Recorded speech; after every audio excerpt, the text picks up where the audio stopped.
Bismillahirrahmanirrahim. Assalamualaikum warahmatullahi wabarakatuh. Innal hamdalillah nahmaduhu wa nasta'inuhu wa nastaghfiruh wa na'udzu billahi min shururi anfusina wa min sayyiati a'malina may yahdihillahu fala mudilla lahu wa may yudlil fala hadiya lahu. Asyhadu an la ilaha illallah wahdahu la syarika lahu wa asyhadu anna Muhammadan abduhu wa rasuluh la nabiyya ba'da. Pada momentum ini kami berbicara bukan berarti di sini kami lebih baik daripada antum dan antuna sekalian. Kami lebih sedikit dosa dibandingkan antum dan antuna sekalian, atau kami lebih banyak pahala dibandingkan antum dan antuna sekalian. Bukan seperti itu. Kita memiliki kewajiban untuk watawassobil haq watawassobil shof. Mudah-mudahan video ini bisa bermanfaat dan berkah. Tema yang akan coba dibahas pada kesempatan ini yaitu ada kalimat yang sangat menarik yang biasa disampaikan oleh para pembina, para guru, pembimbing dalam gerakan dakwah yang ada di dalam jamaah ini, dimana menyatakan bahwa ibaratkan jamaah kita itu sebagai kapal, atau jamaah Islam itu sebagai kapal.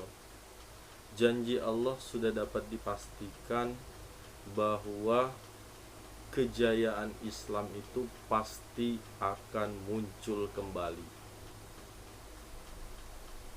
Yang menjadi kesempatan untuk berpikir bagi kita adalah berada di manakah kita? Apakah kita berada di bagian jamaah ini atau kita meninggalkan jamaah ini? Tentunya ketika kita meninggalkan jamaah ini, bahwa yakinlah kejayaan Islam itu pasti akan bangkit. Ketika kita meninggalkan jamaah ini, maka Allah menjanjikan akan ada regenerasi yang menggantikannya. Ketika kita bertahan, maka itu menjadi kesempatan kita untuk terus beramal sehingga kita termasuk orang-orang yang Allah ridhoi. Ini berlaku untuk seluruh jamaah. Jamaah Islam yang lainnya yang saat ini masih banyak dan terpencar biar ya. Jadi kalau misalnya dianalogikan dengan kondisi dinamika yang ada di jamaah saat ini, misalnya salah satu contoh ketika jamaah mengalami suatu permasalahan. Dalam hal ini kami mencoba untuk mengambil cerita yang menarik terkait dengan kondisi keluarga. Dahulu keluarga ini memiliki harta yang sangat banyak, harta berlimpah, kemudian termasuk orang terkaya di desa tersebut. Akan tetapi ternyata kekayaannya nggak bertahan lama dikarenakan terjadi permasalahan internal pada keluarga tersebut. Permasalahannya itu terkait dengan perebutan harta.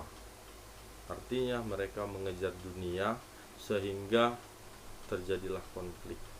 Intinya mereka tidak kompak di dalam mengurus keluarga mereka, sehingga dengan sekejap harta tersebut habis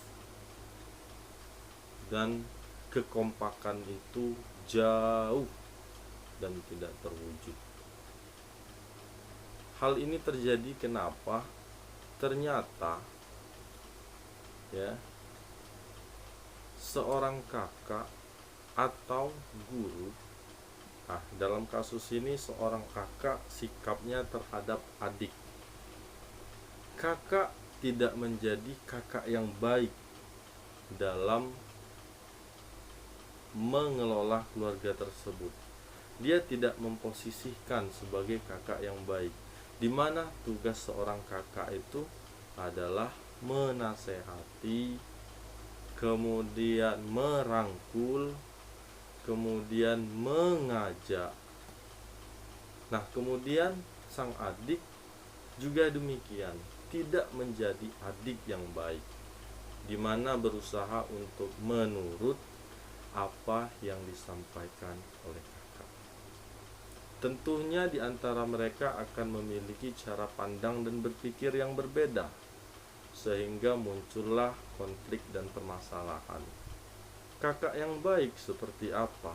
Ketika mendengarkan kritikan dari sang adik, harusnya dia mencoba mendengarkan, mempertimbangkan, dan mengistighfari diri, kira-kira siapa yang salah. Tentunya ditujukan pertama kepada diri pribadi sang kakak. Karena ya, sebenarnya terkait dengan ini, permasalahan yang ada ketika terasa menyakitkan bagi kita, itu bentuk cinta Allah untuk menghapuskan dosa kita. Begitupun sang adik, ketika sang kakak menasehati dan kemudian dia melakukan kakak tersebut cacat dalam hal sikap, kebijakan dan lain sebagainya, sehingga dia tidak memposisikan sebagai adik yang baik, sehingga terjadilah konflik, permasalahan internal keluarga ini dengan orientasi mereka merebut harta warisan, sehingga harta warisannya habis ya, tidak tersisa, meskipun tersisa itu sangat dikit.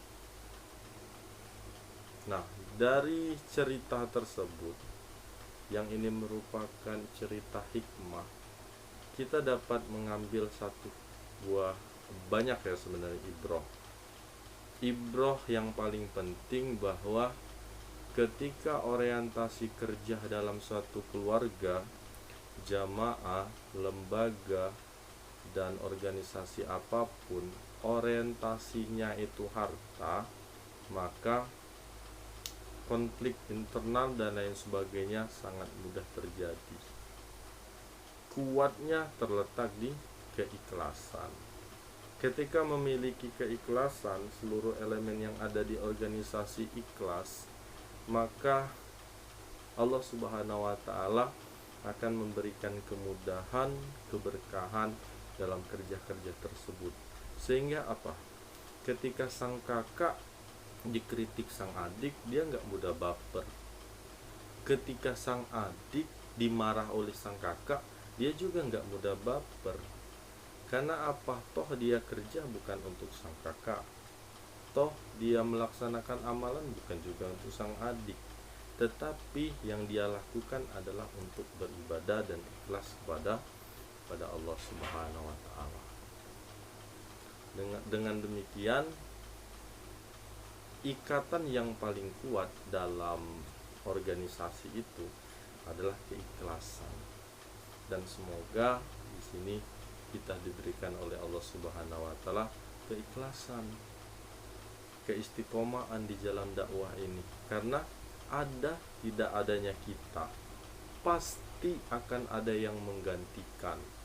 Pertanyaannya, kita mau berada di mana?